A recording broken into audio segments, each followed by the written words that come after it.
Good afternoon and welcome to Rubbing Minds. Happy 2026. Expect to hear this as we go into the first complete working week of this new year. I hope you enjoyed the festivity, the Christmas holiday and break, and you're ready for 2026. Now, today on the show, we will be discussing the factors that will shape 2026, from politics to governance to the road to the 2027 general elections, the creative economy, and of course, the big one, T for tax. My name is Isabella Adediji, and it's truly a pleasure to be back here on Rubbing Minds. Now, our first guest today is an economist, and he's joining us via Zoom. Stanley Onora, welcome to Rubbing Minds.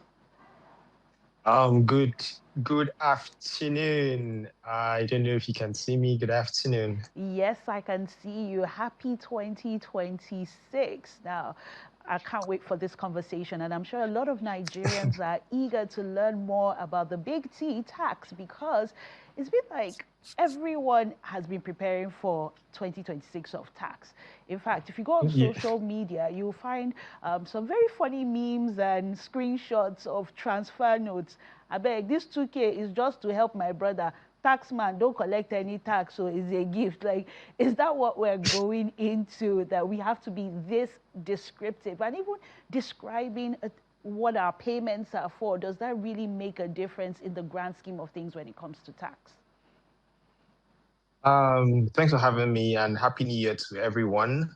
One of the things that we are seeing is a case of a newness. As a person, I like the idea that people are aware of the fact that there's money now coming from them. Nigerians have been paying tax for years, but this awareness has never been there. And that is a new thing. And I'm sure to me, I just feel like it's going to make a lot more, there's going to be a lot more accountability on the side of the government because of the awareness. But for most of the people that are scared, oh, is it that once I transfer 1,000 naira, they're going to take out this money? Or once I transfer 5,000 naira, money is leaving my account because they're going to tax me 20%. That is not the truth. So there is that confusion, and that's because there's been a lot of misinformation. For most, for the average man on the streets, which makes up about 80% of who Nigerians are, most of them do not fall within for the business owners, do not fall within the tax bracket that's they pay tax. Then for personal income, that has to do with your employer, and your employer, for most people that are employed within an organization, your employer already has been paying your tax. For some of them, they will even see an increment in their salaries. And some people will have the advantage. I'm sure your employer will tell you that, oh, you can go and do National Housing Fund or one of those allowable tax deductibles that will help you see your tax being reduced. So for most people, which I would say for a lot of like 80% of Nigerians, the fear that they have is just mostly, amplified by social media. If they were to go down to what it really is, a lot of them do not need to worry. But for the vast majority of business owners that fall within the taxable bracket that have not been paying tax over the past few years, this time a lot of them now have to worry about being compliant. Hmm. I like how you break down the different brackets and the fact that the people who are employed don't need to worry so much because their employers are already doing the hard work of filing their taxes for them. But let's look at the informal sector.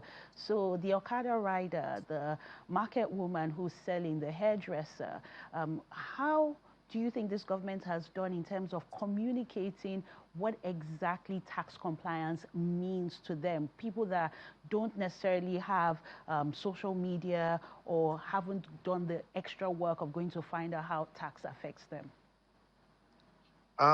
So kudos to channels and to a lot of the media houses that have been doing, their own beats on the front. But there's the radio stations that I've seen some jingles around some radio stations. But I was telling a community that I spoke to, I felt like the government would need to come down to like the level of like market unions, trade unions, Okada unions, and all those unions that they have.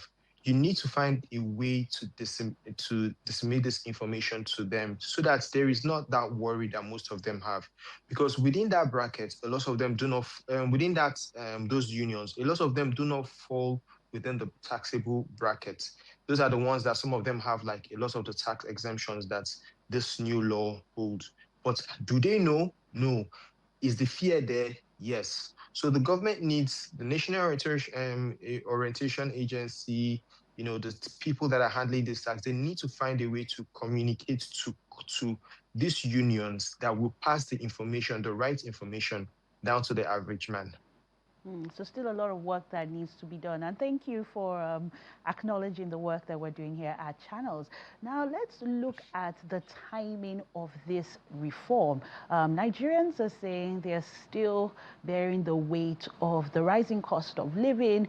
They are dealing with inflation and just the fact that it's just more expensive to go about your daily business.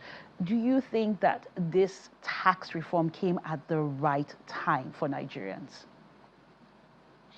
I don't know if there's any. I don't know if I would say it's the right time because on the side of the government, the the claim and the idea by the government is that they are trying to reduce the tax burden for the poorest of the poor, so you don't have to tax poverty. That's what the tax law is saying. Because if you look at the old tax law and what the new one has, so you see that the for the low income earners, this tax law gives you the opportunity to have those breaks. But if you now come on the other side where a lot of people need to be compliant that have not been compliant, the government will say there is no better time for them to have come in because if you wait till 2027, there's an election, you wait till 2028, is a year after election, say you want to wait till 2029, what are the factors that you need to consider? That is on one side. But on the side of the Nigerians, on the side of the average man like you and I, we are grappling with a lot of realities. And the reality is that the government has its own role that they have failed to play over the years. And those roles that they have failed to play over the years in terms of infrastructure, healthcare, education, and all that, those are the basic amenities that the average man needs to survive, to feel like they are in a country that cares for them. The government has failed on that side. And that is where the social contract comes. You as an individual, you have your obligation to the government. You pay your taxes. You keep the law. You don't break the law. You are your brother's keeper in terms of watching your neighborhood and contributing your own quota wherever you work to the community.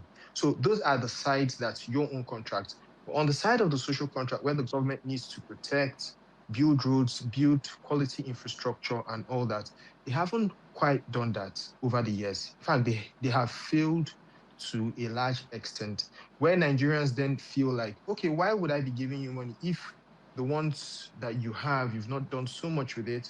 How do I then trust you that more funds coming to you will not be fizzled out through one embezzlement scheme or the other? So that is the disconnect, and that is what we're dealing with. So Mm. timing, I don't know, but looking forward to it. I hope the government can correct that going forward. And how confident are you that this tax reform will deliver on its promises, that it's truly progressive and that the monies will be used for better infrastructure and to develop the economy? And I'm asking this question because there has been some confusion around what the tax reform is actually all about, because there's on a lot of news on social media and even in the traditional media about what was passed and what is actually being implemented, that disconnect. So if Nigerians are already saying, look, when we pay the tax, how do we know that you're actually going to use the money for what it was meant for? Then they're also asking questions around how do we know that what was passed is actually what is being implemented? For the average man like you and I, there are certain information that we do not have, and that is why we rely on the people that we put there. And I'm hearing voices from, some of the representatives, the House and the Senate that are coming out to voice their own objections. That is why we have them there. That's because we are not privileged to what's the records that was passed, and what we can see is what was gazetted. So it's why we have them there, and we need to hold them accountable to say If this is what you're saying that wasn't passed and there are discrepancies, you need to sort it out. But on the other side where you asked about sorry, the second question you asked, so that I don't miss Yes, that. like how confident are you that when you pay your tax, when you're tax compliant, that this government will deliver on its promises of renewed hope, the infrastructure? So this is a very, as a person, so I'm going to speak for me. And maybe there are people that are thinking like me. It's a 50-50 for me. 50-50 in the sense that I I'm going to use historical records. And that is all I'm going to base, because you use historical records, which is not a promise, because even in investing they tell you that historical records is not a promise of future returns. So you can't say that based on this happening exactly, this is how it happened last year, that this exactly will happen this year. But most times it gives you a guide. Now, why I say 50-50 is that there is a new law, and I don't know if Nigerians and the people in charge of the funds have changed. We hope that there is going to be more accountability. Like I said, hope. But on the flip side of it is that there is this awareness that we have never had since the history of Nigeria in terms of taxation. And I feel like we're having this conversation. 2 years ago, nobody was talking about taxation and how Mm. people pay their taxes and what they ought to pay or what they are not paying.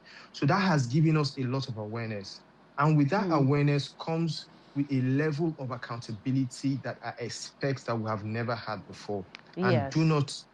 let's not take that accountability for granted, because it can lead to unintended consequences if the Yes. people feel aggravated. So that's why I say it's a 50-50 thing. If we use 50-50. historical records, I might not be confident. But if you look at the accountability side, where Nigerians are looking at and saying, see, I'm watching you, I'm looking at what is going to happen, I feel like there will be a lot more accountability. Yeah, everybody does have a role to play, the people receiving the taxes and the ones paying the taxes. Now, I want to bring you to an earlier question I asked. In fact, the first question I asked when we started the show, which was the description. How important is that in transactions? Do you have to describe every single transfer you are making so that the taxman doesn't come and take your money? And for the people out there that are saying, look, where do I even start from in being compliant? What advice do you have for them? Okay, so I want to clear this whole idea about description and where it's coming from. So the tax law says that for you to for the tax deductible, what you can deduct from your tax are expenses that you incurred while for generating income in your business. So what a lot of people are trying to do is to make sure that they have narrations that state exactly why that expense was carried out and what it was used for, so that they can use it to prove to the taxman. That is the essence of those narrations. So, but essentially, if you are using a business account for your business, you might not have the need for a lot of that. Because if I'm buying a carton of juice from you and you sell juice, and I'm buying a carton of juice and it is 4,500, and I just sent 4,500, I do not need to narrate that it's a carton of juice. I'm buying a carton of juice from you, because over when you are auditing, when you're checking your accounts, you know that for every 4,500 that comes into your account, it's for a carton of juice. But there is now that confusion because a lot of people are using their personal accounts for business. So they are trying to see how they can narrate as much as possible so that they can differentiate that. But if you have structured your business effectively, you might not need that. You might not need to go about narrating every single thing. But most importantly, your bookkeeping, your receipts are the things that you need to show the taxman. So if you're looking at it from that regard, that every receipt that I have that I've used as an expense, that I need to keep it so that I can use it to prove that this is an expense that was carried out, then that is a factor. I'll tell a lot of people, just snap it, have a folder, keep it. When you are doing your accounts, you can reconcile. So a lot of those narrations aren't really necessary, but if you have your bookkeeping that you've been doing properly. So when it comes to this bookkeeping and paying attention to money coming in and out of the account, where should the focus be? Should it be on what we're expensing, or should it be on what we're receiving? Because we do know that, like, you receive foreign direct inflow from, overseas, you're getting taxed on that. So where should Nigerians be placing their focus on? So let me correct that too. So that we can so there, if you're receiving a remittance, if you are receiving money from family and friends from wherever coming into your account as a form of remittance, it's not income to you. You're not paid for. So it's like a gift, and that is not taxed. So now it's now on you, because a lot of what you're going to be doing is self-assessment. So that's where, for something like that, you can explain that it's a gift. Or somebody sends you remittances, upkeep. That's where, one of those places where you see narration coming in. So it's for upkeep. Very, But very important, because I yes, feel like a lot of the people here that are watching, some of them might be doing jobs, remote jobs, and they're getting remittances. So the onus is on them to say, okay, this is for work and this is a gift. Sadly, we're out of time, but thank you so much for your contributions and clearing the air on so many things. And it was a pleasure to have you, Stanley Honora. thanks for having me. I appreciate it.